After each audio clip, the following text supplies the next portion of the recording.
आज हम डिस्कस करेंगे इन्वायरमेंटल बायोलॉजी, टेक्सोनोमी एंड पैलियोंटोलॉजी के बारे में। तो अगर हम सबसे पहले बात कर लें इन्वायरमेंटल बायोलॉजी के बारे में, जिसे हम देख रहे हैं इसमें क्या वर्ड आ रहा है, इन्वायरमेंट, यानी कि हमारा माहौल। और अगर बायो की बात की जाए, बायोलॉजी की बात की जाए, तो हम देखते हैं कि जितने भी लिविंग ऑर्गेनिजम्स हैं, जितने भी जानदार हैं, उनके बारे में हम स्टडी करते हैं बायोलॉजी में। जैसे यहाँ पर हमारे सामने डायग्राम है और इस डायग्राम में हम देख रहे हैं कि एनिमल्स भी मौजूद हैं। जैसे यहाँ पर हम देख रहे हैं हिरन को, इसी तरह से हम देख रहे हैं बर्ड्स हैं, टर्टल हैं, फिशेस हैं। इसी तरह से अगर ह्यूमंस की बात करें, इंसानों की बात करें, तो हम देख रहे हैं कि यहाँ पर क्या मौजूद हैं, ह्यूमन भी मौजूद हैं।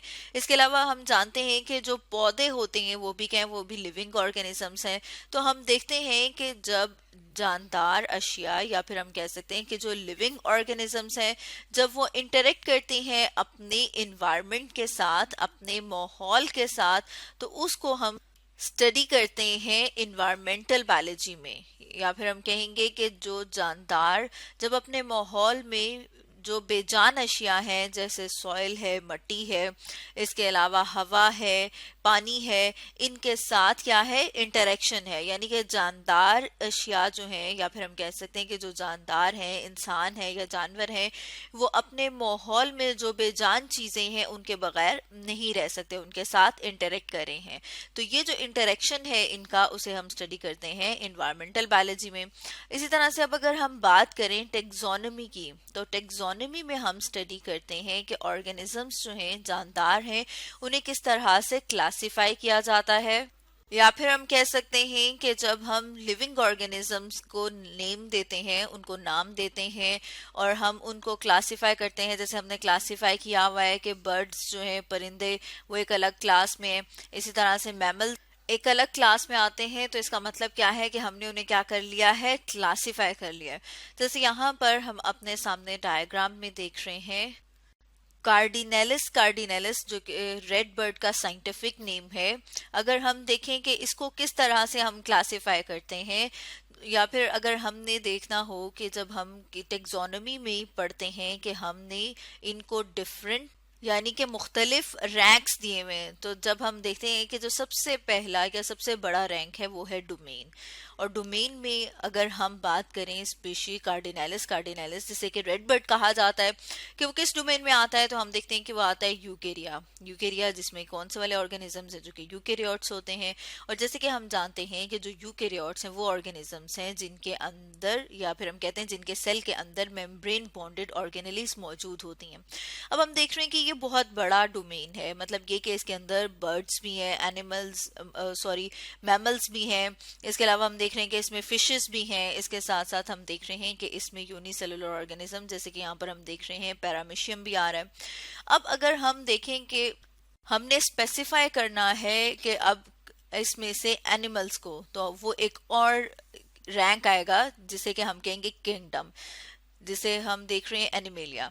जिस तरह से अगर हम देखें कि अगर हमारी दुनिया है और हम कहें कि वो क्या है, यूकेरिया, अब उसके अंदर क्या है, बहुत मुख्तलिफ ममालिक मौजूद हैं। तो क्या है, वो उससे थोड़ा छोटा रैंक होता है। तो इसी तरह यहाँ पर कौन सा रैंक है, किंगडम एनिमेलिया, जिसमें सारे के सारे एनिमल्स मौजूद हैं, जिसमें हम देख रहे हैं इंसेक्ट भी है, यानी कि हशरात भी हैं, स्नेल भी है, और इसके अलावा हम देख रहे हैं कि परिंदे हैं। इसके अलावा हम देख रहे हैं कि यहाँ पर मंकी भी मौजूद है।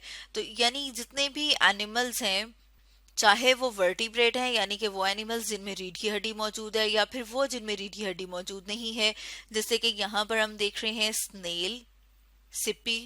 और यहाँ पर हम देख रहे हैं कि अगर हशरात मौजूद हों, तो ये क्या कौन से वाले ऑर्गेनिजम्स हैं जिनमें रीढ़ की हड्डी मौजूद नहीं होती, लेकिन ये क्या है, सारे के सारे किंगडम एनिमेलिया में।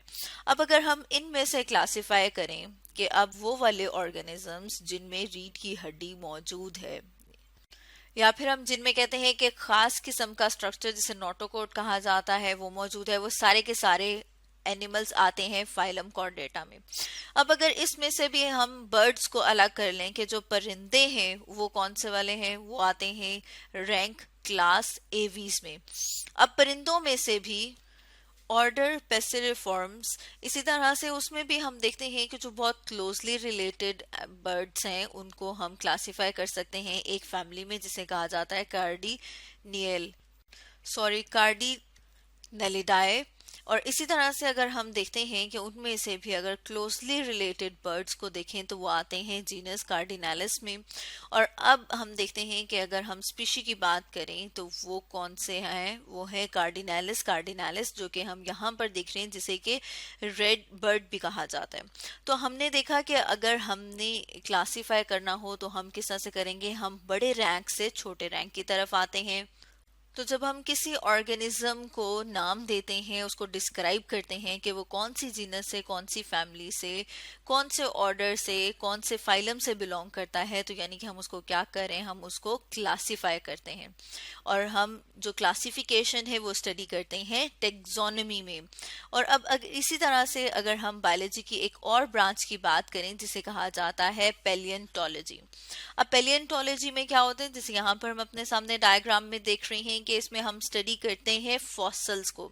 अब अगर फॉसिल्स की बात की जाए कि फॉसिल्स क्या होते हैं, तो फॉसिल्स जो हैं अगर हम देखें कि जैसे हमने सुना है कि डायनासोर्स जो हैं वो क्या थे, वो एग्जिस्ट करते थे लेकिन अब मौजूद नहीं है। लेकिन अब अगर हमें डायनासोर कहीं पे मिलता है ज़मीन में तो वो उसकी प्रिजर्व फॉर्म होती है। तो हम कहते हैं कि कोई भी लिविंग ऑर्गेनिज्म जब ज़मीन में दब गया और वहां पर वो प्रिजर्व हो गया तो फिर हम उसे क्या कहेंगे कि वो क्या बन गया है, फॉसिल बन गया है। या फिर हम कह सकते हैं कि अगर उसका प्रिंट भी मौजूद है तो हम क्या कहेंगे कि वो उसका क्या है, फॉसिल रिमेन्स है या फॉसिल प्रिंट है। जैसे कि अभी हम बात कर रहे थे कि डायनासोर के फॉसिल हमें मिलते हैं, तो जैसे हम जानते हैं कि अब डायनासोर जिंदा नहीं है लेकिन पास्ट में वो क्या थे, वो जिंदा थे। अब ये जो पैलियोंटोलॉजी है इसको हम डिवाइड कर सकते हैं दो में, जिसमें हम कहते हैं पैलियोबॉटनी, जिसमें हम स्टडी करते हैं प्लांट्स के फॉसिल को।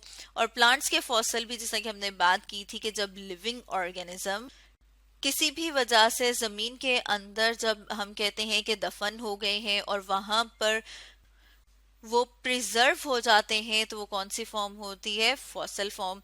अब यहाँ पर हम देख रहे हैं एक प्लांट का फॉसल, तो जब हम प्लांट्स के फॉसल को स्टडी करते हैं तो उसे कहेंगे पेलियोबॉटनी। इसी तरह से जैसे यहाँ पर हमने बात की थी कि अगर हम एनिमल्स के फॉसल को स्टडी करते हैं तो उसे क्या कहा जाएगा, उसे कहा जाएगा पेलियोजोलॉजी, यानी कि स्टडी ऑफ एनिमल फॉसल्स कहलाएगी पेलियोजोलॉजी। और इसी तरह से अगर हम देखें कि स्टडी ऑफ प्लांट फॉसल्स तो उसे हम कहेंगे पेलियोबॉटनी। तो स्टूडेंट्स, आज हमने स्टडी किया एनवायरमेंटल बायोलॉजी, टेक्सोनोमी एंड पेलियोंटोलॉजी के बारे में।